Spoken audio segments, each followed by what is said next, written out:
कैसा था कि 28 तारीख की एक घटना थी। 28 तारीख को एक 18-19 साल का एक लड़का था।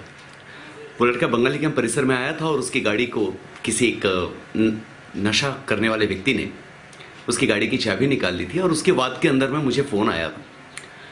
तो जब मैं उस जगह पहुंचा तो वहाँ का जो नगर सेवक है अजय विमल सरकार, उसके ठीक ऑफिस के सामने का ये मैटर था। वहाँ कुछ लोग जमा हुए थे। तो हमने उनसे कहा कि दिवाली का समय है, जिस दिवाली की पूजा के दूसरे दिन का बात थी, तो हमने कहा कि ठीक है आप मैटर को ख़त्म करिए। तो इस मुद्दे के ऊपर में उसने अपनी जेब से चाकू निकाल कर मेरे ऊपर जानलेवा हमला किया था। उस चाकू को जनरली मैंने यहाँ पकड़ लिया था, जिसके कारण मेरे हाथ में पूरी दोनों साइड से पूरा कट के मार लगे। उसके बाद से वो व्यक्ति फरार है। घटना के पीछे का सबसे बड़ा कारण यह है कि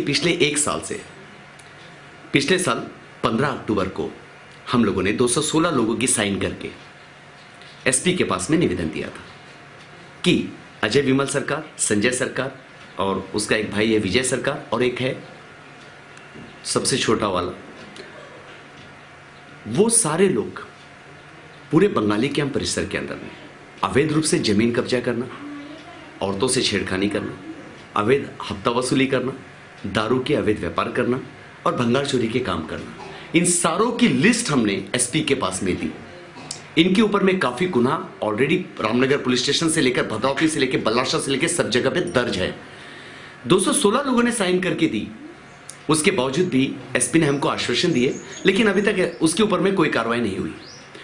ये लोग जहां मेडिकल कॉलेज बन रहा है वहां पर कई सारे गरीब लोगों से, जिनके पास में वहां पर घर पकड़े हुए हैं, उन लोगों से जमीन लिखवा लेते हैं और उनको कुछ पैसे देते हैं और बाद में उसमें फेरफार करके वो जबरदस्ती अपनी दहशत से उस जमीन को खाली करा लेते हैं।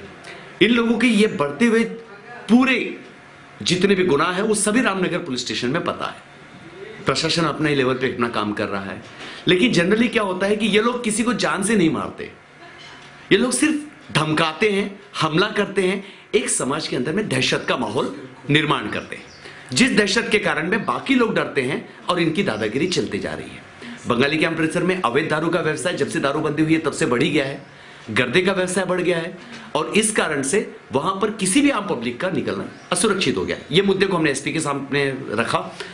उस मुद्दे के को ध्यान में रखते हुए ये लोगों ने मेरे को प्लानिंग करके इसके पीछे में जो लोग जिनका कोई बिजनेस नहीं है, कोई व्यापार नहीं है और वो लोग समाज को प्रताड़ित कर रहे हैं, उन लोगों ने मिलकर ये षड्यंत्र 28 तारीख को किया था। क्योंकि जब मैं वहां पहुंचा था मेरा अजय सरकार से कोई वाद नहीं था। जिंदगी में आज तक मेरा उससे कोई पैसे का 1 रुपए का कोई लेन देन नहीं था, ना कोई गाली गलौज हुई थी, ना मेरा उससे कोई व्यापारिक संबंध है। हम लोग का किसी भी प्रकार का कोई भी संबंध आज तक नहीं पड़ा।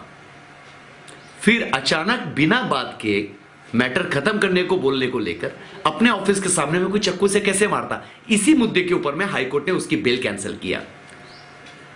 11 नवंबर को उसने यहां पे डाला था डिस्ट्रिक्ट सेशन में, वहां कैंसिल हुई। फिर उसने हाईकोर्ट में 21 नवंबर को डाला। 21 नवंबर को हाईकोर्ट ने 5 दिन के लिए उसको इंटरिम दिया था, क्योंकि महापौर के अपने चंद्रपुर में इलेक्शन थे और वो 5 दिन के लिए आया था।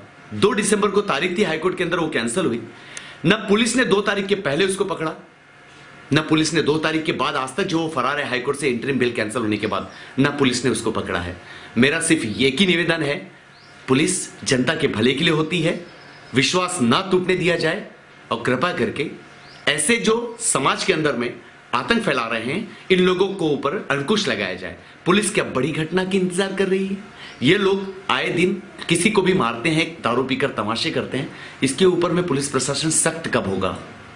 बस यही मुझे कहना है और मैं आप लोगों के द्वारा ये निवेदन करूंगा कि समाज में से दहशत खत्म हो, हमें आजादी से जीने दीजिए। हम सब्जी खरीदने जाएंगे, समाज में मंदिर में पूजा करने जाएंगे तो जेब में हथियार लेके कैसे जाएंगे? बस